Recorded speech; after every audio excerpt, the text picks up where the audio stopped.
আর যেহেতু রবিউল আউয়াল মাস, এই মাসে রবিউল আউয়াল মাসে রাসূল জন্মগ্রহণ করছে, এটা সত্য। কিন্তু রবিউল আউয়াল মাসের 12 তারিখেই যে জন্মগ্রহণ করছে এটা কি না একেবারে নিশ্চিত না। কেননা রসুলের জন্ম সম্পর্কে রসুল সোমবারে জন্মগ্রহণ করছে এটা নিশ্চিত। উলিদা রসুল্লাহ সাল্লাম ইয়াউমান ইসনাইন, যে রসুল সোমবারে জন্মগ্রহণ করছে, কিন্তু 12 তারিখেই জন্মগ্রহণ করছে এটা একেবারেই নিশ্চিত বা চূড়ান্ত না। এক্ষেত্রে কয়েকটা মত আছে, অনেকে বলছে 1 তারিখ, অনেকে বলছে 9 তারিখ, অনেকে বলছে 12 তারিখ, অনেকে বলছে 15 তারিখ, এক একজন এক এক মত বলছে। তবে নিশ্চিত না যে রসুল একেবারে যে 12 তারিখেই জন্মগ্রহণ করছেন এটা কি একেবারে নিশ্চিত না। তবে তবে রসুল সাল্লাল্লাহু আলাইহি সাল্লাম 12 তারিখে ইন্তেকাল করছে এটা নিশ্চিত। কি বুঝলা গেছো? বুঝলা? রসুল 12 তারিখে ইন্তেকাল করছেন এইটা নিশ্চিত, কিন্তু জন্মগ্রহণ যে 12 তারিখে করছে এটা কি না নিশ্চিত না। তাহলে বর্তমানে আমাদের দেশে যারা সুন্নি, সুন্নি নামধারী যারা আছে, যারা কি করে 12ই রবিউল আউয়াল মাস, 12ই রবিউল আউয়াল অর্থাৎ রবিউল আউয়াল মাসের 12 তারিখে কি করে জশ্নে জুলুস করে জানো? কি করে জানো? কালো পতাকা নিয়ে কি করে মিছিল করে, এবার হচ্ছে খিচুড়ি খায়, জিলাপি খায়, মিষ্টি খায়, কেক কাটে। নাউজুবিল্লাহ মিন যালিক। রসুলের জন্মদিন উপলক্ষে কি করে কেক কাটে, কেক কাটে। অথচ এই কেক কাটা কি খ্রিস্টানদের কালচার, খ্রিস্টানদের রীতি। আমাদের সুন্নি ভাইরা কি করে, কয় আমরা আজকে আনন্দ করব, আজকে আমরা কি করব ফুর্তি করবো। কেননা কি আজকে সবচাইতে আনন্দের দিন, রসুলের জন্মদিন। এই উপলক্ষে তারা মিষ্টি খায়, জিলাপি খায় এবং কি করে কেক কাটে।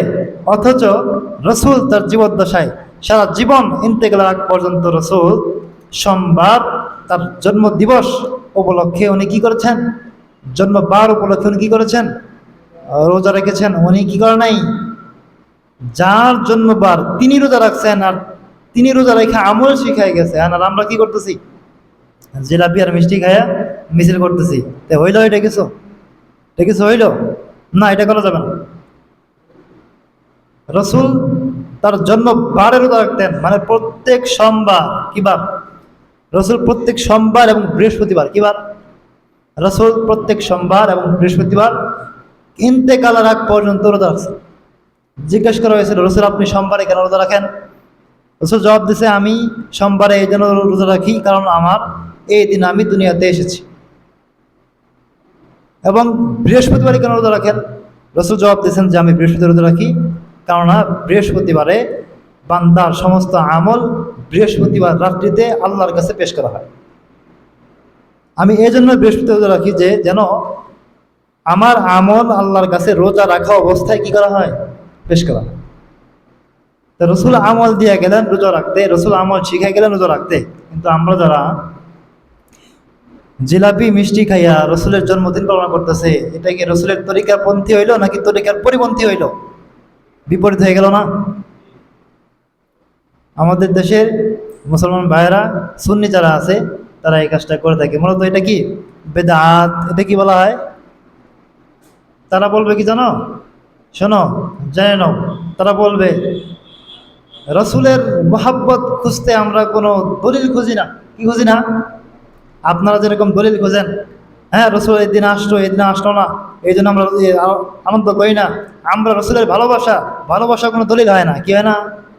তাদের জবাব কি বলে, ভালোবাসা কোনো দলিল লাগে না, আমরা ভালোবাসার জন্য কি করি, রসুলের মহাব্বতে আনন্দ করি, জশ্ন জুলুস করি। এবার হচ্ছে কি আমরা সিন্নি খাই, জিলাপি খাই, কেক কাটি, এটা মূলত রসুলের আনন্দ, রসুল আসছে দুনিয়াতে এই আনন্দে। অথচ এইটা নিশ্চিত যে রসুল 12 তারিখে ইন্তেকাল করছে। 12 তারিখে যদি দিন হিসেবে যদি তারা কেক খায়, মজা করে, ফুর্তি করে, তাহলে রসুল মারা গেছে 12 তারিখে। আপনি 12 তারিখে কি করতেছেন, কেক খাইতেছেন, আনন্দ করতেছেন, ফুর্তি করতেছেন। তাহলে আপনি কি শোক দিবস হিসেবে আনন্দ করতেছেন নাকি রসুলের জন্ম দিবস উপলক্ষে আনন্দ করতেছেন? কিন্তু রসুলের জন্ম দিবস তো 12 তারিখেই হয়েছে, এটা কোনো দলিল নাই, একবারে নিশ্চিত কোনো দলিল নাই। অনেকে বলছে হতে পারে, কিন্তু নিশ্চিত এইটা যে উনি ইন্তেকাল করছে 12 তারিখে। তাহলে যদি আমরা 12 তারিখে আনন্দ করি, তাহলে এটা কি রসুলের ইন্তেকাল উপলক্ষে আনন্দ করা হইতেছে না? কি বল? রসুলের ইন্তেকাল উপলক্ষে কি করা হইতেছে? আনন্দ করা হইতেছে। অথচ মৃত্যু নিশ্চিত 12 তারিখ, জন্ম নিশ্চিত 12 তারিখ না, একেবারে নিশ্চিত না। হ্যাঁ, 12 তারিখের মহত্ব আছে, কিন্তু একেবারে নিশ্চিত 12 তারিখ না। এই জন্য আমরা এই কাজ থেকে কি থাকবো? বিরত থাকবো। আচ্ছা ঠিক আছে, প্রশ্ন করি, রসুলের চাইতে ভালোবাসা আমাদের চাইতে, রসুলের ভালোবাসা আমাদের চাইতে সাহাবীদের কি কম ছিল? বোঝো না এই কথা কি বলছি? আমাদের চেয়ে সাহাবীদের রাসূলের প্রতি ভালোবাসা কম ছিল না বেশি ছিল? আমরা রসুলকে বেশি কাছ থেকে চিনি নাকি সাহাবীরা বেশি কাছ থেকে চিনছে? সাহাবী কাকে বলে? যারা রসুলের সাথে সবসময় থাকতেন। হযরত আবু বকর সিদ্দিক, হযরত ওমর ফারুক, হযরত ওসমান, হযরত আলী, এরকম শত শত সাহাবী যারা রসুলের সাথে সবসময় থাকতেন, এদের চাইতে কি আমাদের বেশি ভালোবাসা হয়ে গেছে রসুলের প্রতি? সম্ভব না। তাদের চাইতে আমাদের বেশি ভালোবাসা সম্ভব না। আচ্ছা, একটা দলিল যদি আমরা দেখাইতে বলি, ভাই আপনারা যে 12 তারিখে এই কাজটা করেন, এইটা কোন আমল থেকে, কোন সাহাবীর আমল থেকে, কোন তাবেঈর আমল থেকে প্রমাণিত, কেউ দেখাইতে পারবে না। কেননা রসুলের ইন্তেকাল, রসুলের জন্মদিন উপলক্ষে কোন সাহাবী আজ পর্যন্ত কি করে নাই? আনন্দ উল্লাস, জন্মদিন অথবা জশ্নে জুলুস যেটা মিছিল করা হয়, এটা করে নাই। বেদাত কাকে বলা হয়? যে আমল রসুল থেকে প্রমাণিত নয়, যে আমল সাহাবে কেরামরা কখনো করে নাই, যে আমল তাবেই থেকে প্রমাণিত নয়, যে আমল তাবেঈন থেকে প্রমাণিত নয়, সেইটা নব আবিষ্কৃত বর্তমানে যেটা কিছুদিন আগের থেকে শুরু হয়েছে, এটাকে কি বলে? বেদাত। যেটা রসুল করে নাই, যেটা সাহাবীরা করে নাই, যেটা তাবেঈরা করে নাই, হুট করে আমরা কি করতেছি? বাংলাদেশের মানুষ কি করতেছি? পালন করতেছি। কেন বলি? এই রসুল আসছে, এই জন্য আমরা কি করতেছি? এটা আদায় করতেছি, আনন্দে আনন্দে পালন করতেছি। আচ্ছা, তোমার চাইতে কি ভালোবাসা সাহাবীদের কম ছিল? তারা কেন করলো না? ইন্তেকালের দিন কি করা হয়? মৃত্যুবার্ষিকী পালন করি না আমরা? মৃত্যুবার্ষিকী পালন করি না? আরেকটা বেদাত বলি, আমাদের যে সমাজের মধ্যে চলে না, 40 চলে তো, মৃত্যুবার্ষিকী 1 বছর পরে যেদিন মারা গেছে ওই দিন কি করে? সবাইরে খাওয়ায়। আচ্ছা, রসুল ইন্তেকাল করছে, যদিও রসুল রওজা শরীফে জিন্দা অবস্থায় আছে, রসুল কিন্তু মৃত নয়। রসুল কি রওজা শরীফে, মদিনায় রওজা শরীফে এখনো জিন্দা অবস্থায় রসুল আছেন, কবরে জিন্দা অবস্থায় আছেন, এবং কিয়ামত পর্যন্ত বান্দাদের উম্মতের সালাম গ্রহণ করতেছেন। অর্থাৎ তুমি যখন যায়া, তুমি আমি যখন যায়া মদিনা শরীফে তার রওজার সামনে যায় সালাম পেশ করি, আসসালাতু ওয়াসসালামু আলা ইয়া রাসূলুল্লাহ, আসসালাতু ওয়াসসালামু আলা ইয়া রাসূলুল্লাহ, আসসালাতু ওয়াসসালামু ইয়া হাবিবাল্লাহ, যখন এই কথা বলা হয়, সালাম পেশ করা হয়, তো রওজা থেকে, কবর থেকে রাসূলুল্লাহ সাল্লাল্লাহু আলাইহি ওয়াসাল্লাম তোমার সালামের জবাব দেয়। তার মানে রসুল, তার মানে কি রসুল মারা গেছে? না, রসুল তার রওজায় জীবিত অবস্থায় আছে। এটা আল্লাহর শান, রসুলের শান, এটা তোমার মাথায় ধরবে না। প্রশ্ন হতে পারে, জীবিত মানুষ আবার কবরের মধ্যে কেমন থাকে? না, এটা তোমার আমার ক্ষেত্রে না, রসুলের ক্ষেত্রে আল্লাহ তাআলা বিয়ে, ওদের রসুল আর আল্লাহ তাআলার সিস্টেম, এটা তোমার আমার মতো না। কারণ রসুলের ইন্তেকালের সময় আজরাইল অনুমতি নিছে।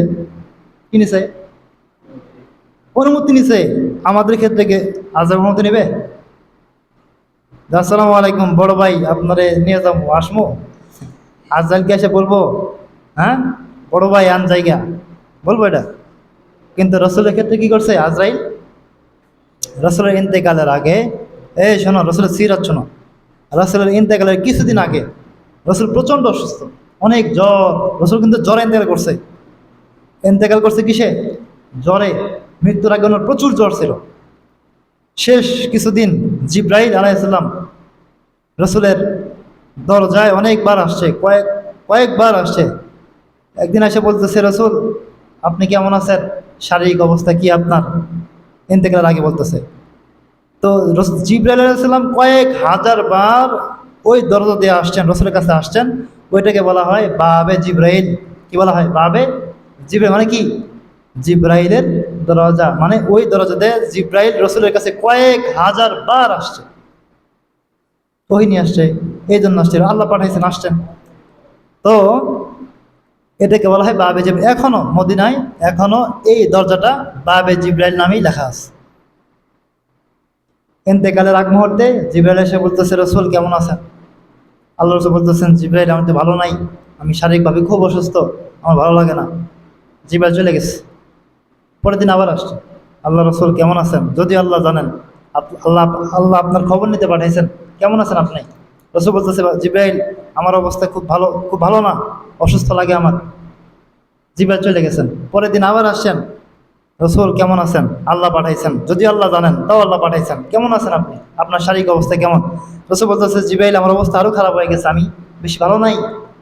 এরপরে হচ্ছে চতুর্থ দিন, যেদিন ইন্তেকাল করেন, ওই দিন জিব্রাইল আলাইহিস সালাম আসছেন, কিন্তু একা আসে নাই, সাথে কাকে নিয়ে আসছে? মালাকুল মউতকে নিয়ে আসছে। ওই দিন শেষ জোহরের আগে রসুল ইন্তেকাল করছেন।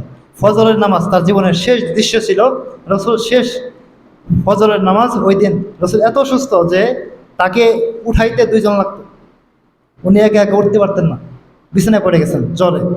শেষবার রসুল তার নিজের চোখ দিয়ে যে দৃশ্য দেখে গেছে সেটা হচ্ছে, ওই দিন রসুলের মুসল্লায়, রসুল যেখানে দাঁড়ায় নামাজের ইমামতি করতো, রসুলের ইমামতির জায়গায় ওই দিন আবু বকর নামাজ পড়াইছে। কে নামাজ পড়াইছে? আবু বকর নামাজ পড়াইছে। তো রসুল বললেন, আয়েশা আমাকে একটু ধরো, আমাকে একটু মুসল্লায় নিয়ে যাও, মসজিদে নববীর সামনে নিয়ে যাও, আমি কি একটু আজকে আমার দু চোখ দিয়া নামাজের দৃশ্য মন ভরে দেখতে চাই। ওই দিন রসুল ইন্তেকাল করবেন, শেষ দিন রসুলের। পরে ওনাকে রসুল সাল্লাল্লাহু আলাইহি ওয়াসাল্লামকে ধইরা নিয়া, দুই হাত ধরে নিয়ে মসজিদে নববীর সামনে নিয়ে গেছেন। রসুল দেখছেন, রসুল ওই দিন শেষ দেখা দেখছেন, ফজরের নামাজ কানায় কানায় সাহাবায়ে কেরাম মসজিদে পরিপূর্ণ হয়ে গেছে। আবু বকরের ইমামতিতে ফজরের জামাত শুরু হয়েছে। রসুল ওই দিন অস্ত্র শিখতে হয়েছেন, না চোখ দিয়ে পানি পড়ছেন। উনি উনি বলছেন, আজকে আমার আনন্দের দিন, আমি এই দৃশ্যই দেখতে চাইছিলাম, আজকে আমার মেহনত, আজকে আমার কষ্ট সার্থক হয়ে গেছে। এরপরে জোহরের আগ মুহূর্তে জিবরাইল আলাইহিস সালাম মালাকুল মউতের সাথে নিয়ে আসছেন। আয়েশা বলতেছে, রসুল আজকে আমি একা আসি নাই, আজকে আমার সাথে একজন মেহমান আসছে, আপনি যদি তাকে অনুমতি দেন তাহলে সে আসবে। রসুল বললেন, কে আসছে? জিবরাইল বলল যে মালাকুল মউত আসছে। বলে, আজকে যদি আপনি অনুমতি দেন তাহলে সে আসবে, অনুমতি না দিলে সে চলে যাবে, আসবে না। রসুল বললেন, ঠিক আছে, আসতে বলো। আসলো। এরপরে আজরাইল আলাইহিস সালাম, মালাকুল মউত যাকে বলা হয়, উনি রসুলকে বলতেছে, রসুল আপনার কাছে আল্লাহ তাআলা আমাকে পাঠাইছেন আপনার থেকে অনুমতি নেওয়ার জন্য। দুনিয়াতে এর আগে কারোর এরকম হয় নাই যে কারোর থেকে আমি অনুমতি নিয়ে জান কবজ করছি, কিন্তু শুধুমাত্র আপনার জন্য ফরমান হইল আপনার কাছে অনুমতি নিতে হবে। আমি আপনার কাছে অনুমতি চাই, আপনি যদি অনুমতি দেন তাহলে আমি আপনাকে নিয়ে যাবো আল্লাহর কাছে, আর যদি না দেন তাহলে আপনার যত দিন ইচ্ছা আপনি দুনিয়ায় থাকবেন। তো ওই সময় রসুল ইন্তেকালের আগ মুহূর্তে উনি কয়েকটা কথাই মুখ দিয়ে উচ্চারণ করছেন। এর মধ্যে একটা কথা হচ্ছে, আসসালাত আসসালাত আসসালাত, এই বান্দারা নামাজ ছেড়ে দিও না, নামাজ তরক করে দিও না। এরপরে হচ্ছে রসুল আজরাইল যখন জিজ্ঞেস করলো যে, রসুল আপনি যদি এখন যান, আপনার জন্য আপনার মাশুক এলাহি আল্লাহ আপনার দিদারে আকুল হয়ে অপেক্ষা করতেছে, আপনি যদি এখন যান আপনার রব আপনার জন্য অপেক্ষা করতেছে। রসুল বললেন, ঠিক আছে, যেহেতু চলে যেতেই হবে আমাকে নিয়ে চলে যান, আমি আর দুনিয়ায় থাকবো না। এরপরে আজরাইল আলাইহিস সালাম তার জান কবজ করার জন্য যখন সামনে গেছেন, খুব আসানের সাথে জান কবজ করতেছেন, কারণ অনুমতি নিয়ে জান কবজ করতেছে। রাসূলুল্লাহ বলেন, যখন আমার সামনে আজরাইল এসে দাঁড়াইছে, যখন আমার বুকের উপরে হাত দিছে, মূলত রুহু কবজ করা হয় মাথার দিক থেকে শুরু করে পায়ের দিক পর্যন্ত, না সম্ভবত পায়ের দিক থেকে মাথার দিক পর্যন্ত রুহু বের করা হয়। তো রসুল বলতেছেন যে যখন আজরাইল আমার জান কবজ করতে আসে, বলে আমি এতটা কষ্ট অনুভূত করতেছিলাম যে মনে হইতেছিল 7 আসমান জমিন আমার বুকের উপরে চাপা দিছে, আমার বুকের উপরে চাপাতে রাখছে 7 আসমান জমিন, এরকম কষ্ট হইতেছিল আমার। তো বলতেছিল যে, আজরাইল মালাকুল মউত, তুমি একটু আসানে করা যায় না, জান কবজটাকে একটু আসানে করা যায় না? তো আজরাইল জবাব দিয়েছিল ওই দিন ইয়া রাসূলুল্লাহ, আমার আমার এই হায়াতে, আমার এই জীবনে আমি কারো রূহ এত আসানে, এত আরামে, এত শান্তিতে কারো রূহ বাইক রইনি যতটা আপনারটা করতেছে। অথচ রসুল বলতেছে কি, মনে হইতেছে আমার উপরে 7 আসমান জমিন চাপা দিয়ে রাখছে। আর আজরাইল বলতেছে কি, এর চাইতে আরামে কারো জান আমি কখনো বাই করি নাই। এই তো রসুল ইন্তেকাল করলেন। রসুল ইন্তেকাল করছেন সোমবারে, কি বারে? রসুল জন্মগ্রহণ করছেন সোমবারে, ইন্তেকাল করছেন কি বারে? সোমবারে। রসুল ইন্তেকালের পরে রসুলের জানাজা এবং দাফন, রসুলের জানাজা এবং দাফন হয়েছে বুধবারে। একবার বলছিলাম মনে হয়, কেন দেরি করলো? ইন্তেকাল করলো সোমবারে, মাটি হয়েছে বুধবারে, মাঝখানে প্রায় 2 দিন দেরি করছে। সোম, মঙ্গল, বুধ, মাঝখানে প্রায় 2 দিনের মতো কি গ্যাপ। এত দেরি কেন হইল? এখানে অনেক বিস্তারিত কারণ আছে, এর মধ্যে সংক্ষেপে কিছু বলি। রসুল ইন্তেকালের পরে সাহাবাইকরা পরামর্শ করতেছেন, খেলাফতের দায়িত্ব কে নিবে, জানাজা কে পড়াবে, দাফন কোথায় করবে, কি কাফনতে দাফন করা হবে, এইগুলা নিয়ে পরামর্শ করতে করতে প্রায় 2 দিন চলে গেছে। এরপরে রসুলের জানাজা কে পড়েছে জানো? রসুলের জানাজা কে পড়েছে বলতো? হ্যাঁ, জানো কেউ? রসুলের জানাজার ইমামতি কে করছে জানো? রসুলের জানাজার ইমামতি কেউ করে নাই। বলো, রসুলের জানাজার ইমামতি কেউ করে নাই, কারণ রসুল নিজেই তো ইমাম। রাসূল নিজেই তো সবার বড় ইমাম, উনার জানাজার ইমামতি আবার কে করবে? এই সাহস কেউ দেখাইতে পারে নাই। পরবর্তীতে সবাই একা একা রাসূলের দেহ মোবারকের সামনে যায়, সবাই যার যার মতো করে কি করছে, একা একা জানাজা নামাজ আদায় করছে। কেউ কি করে না, ইমামতি করে নাই, কারণ এই সাহস কারো ছিল না। রাসূলের ইমামতি আমি করবো, এই স্পর্ধা কার? এরপরে সবাই যার যার মতো করে একা একা কি করছে, রাসূলের জানাজা পড়ছে। অনেক সময় লেগে গেছে। এরপর হচ্ছে রসুলের দাফন হয়েছে। রসুল যেখানে ইন্তেকাল করছেন, রসুল মদিনায়, বর্তমানে যে আমরা দেখি না মদিনা সবুজ একটা গম্বুজ, সবুজ গম্বুজের বরাবর যেখানে রসুলের যেখানে কবর, ওই বরাবর একটা দেখবা সবুজ গম্বুজের উপর একটা ছোট্ট একটা জানালা আছে। কোনো সময় খেয়াল করছে না, যায় না। সবুজ যে গম্বুজ আছে, দেখবা যে গম্বুজের উপরে একটা ছোট একটা জানালা আছে, জানালার মতো আছে। মূলত ওই জানালা, ওইখানেই, ওই বরাবরই কি রসুলের কবর। রসুল যেখানে ইন্তেকাল করছেন ওইটা হচ্ছে আম্মাজান আয়েশা সিদ্দিকা রাদিয়াল্লাহু আনহার ঘর। আবু বকরের মেয়ে আয়েশা সিদ্দিকা, ওনার শেষ স্ত্রী, উনার ঘরেই যেখানে ইন্তেকাল করছেন। নবীদের হলো খাসিয়াত হলো, নবীরা যেখানে ইন্তেকাল করে সেখানে কি করতে হয়, দাফন করতে হয়। রসুল আয়েশা রাদিয়াল্লাহু আনহার ঘরে ইন্তেকাল করছেন, যেখানে ইন্তেকাল করছেন সেখানেই তাকে দাফন করা হয়েছে। পরবর্তীতে যখন আবু বকর খেলাফতের দায়িত্ব পেল, আয়েশা সিদ্দিকা রাদিয়াল্লাহু আনহা এর এর মানে ওনার ঘরেই রসুলকে ইন্তেকাল করে দাফন করা হইল। এরপরে তার বাবা আবু বকর মারা যাওয়ার পরে রসুলের পাশে কি করা হয়েছে, দাফন করা হয়েছে, রসুলের পাশে একটু নিচে। এরপরে আয়েশা সিদ্দিকা যতদিন বেঁচে ছিলেন, উনি ওইখানেই, ওই কবরের পাশেই থাকতেন ইন্তেকালের আগ পর্যন্ত। এরপরে যখন পাশের যে জায়গাটা বাকি ছিল, মূলত ওইটা আয়েশা সিদ্দিকা নিজের জন্য রাখছিলেন, বলছিলেন যে আমি ইন্তেকাল করলে আমার কবর যেন রসুলের পাশে হয়। পরবর্তীতে হযরত ওমর রাদিয়াল্লাহু আনহু যখন আবদার করছেন আয়েশার কাছে যে রসুলের পাশে আমি থাকতে চাই, আমাকে আপনি জায়গাটা ভিক্ষা দিবেন, পরে আয়েশা সিদ্দিকা বলছেন ঠিক আছে, যেহেতু আমি চাইছিলাম এখানে শুইতে, যেহেতু ওমর খলিফাতুল মুসলিমিন চাইছে, আমি ছেড়ে দিলাম, এই জায়গাতে ওনাকে কবর দিয়ে দেন। এরপরে রসুলের কবর, তারপর আবু বকরের কবর, তারপরে কবর দেওয়া হয়েছে কি, 3 নম্বরে কবর দেওয়া হয়েছে ওমর রাদিয়াল্লাহু আনহুকে। এরপরে আয়েশা সিদ্দিকা রাদিয়াল্লাহু আনহা একটা পর্দা দিয়া পাশেই থাকতেন, কারণ বাবা আর জামাইয়ের সাথে তো পর্দা নাই, পর্দা আছে, কিন্তু ওমর তো অন্য মানুষ, তার সাথে তো মাহরাম, কিন্তু কি কারে মাহরাম, তার সাথে তো পর্দা করতে হবে। এই জন্য কি করছেন, পর্দা দিয়ে আয়েশা রাদিয়াল্লাহু আনহা ইন্তেকাল আগ পর্যন্ত ওইখানে থাকছেন। এখনো ওইখানে 2টা কবরের জায়গা বাকি আছে। কয়টা? 2টা বাকি আছে এখনো। একটা জায়গায় ইন্তেকাল করে যখন ঈসা আলাইহিস সালাম যখন দুনিয়াতে আসবেন শেষ মুহূর্তে, যখন উনি ইন্তেকাল করবেন, ওনাকে ওইখানে দাফন করা হবে। ইমাম মাহাদি আলাইহিস সালামকে দাফন করা হবে। বুঝতে পারছো? 2টা কবর জায়গা এখন খালি আছে রসুলের রওজার পাশে। তো যাই হোক বলতেছিলাম, এই হলো রসুলের জিন্দেগি। বাকি জিন্দেগি বলতে গেলে কয়েকদিন লাগে যাবে, বুঝতে পারছো? সংক্ষেপে যতটুকু বললাম। তো কি শিখলাম? যে রসুলের রবিউল আওয়াল মাসে জন্ম, 12 উপলক্ষে কি করছেন? রোজা রাখছেন। 12 তারিখে ইন্তেকাল করছেন। কি করছেন? 12 তারিখে কি করছেন? ইন্তেকাল করছেন।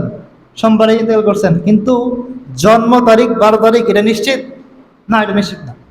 তাহলে নিশ্চিত মৃত্যু 12 তারিখে, কিন্তু জন্ম কি না?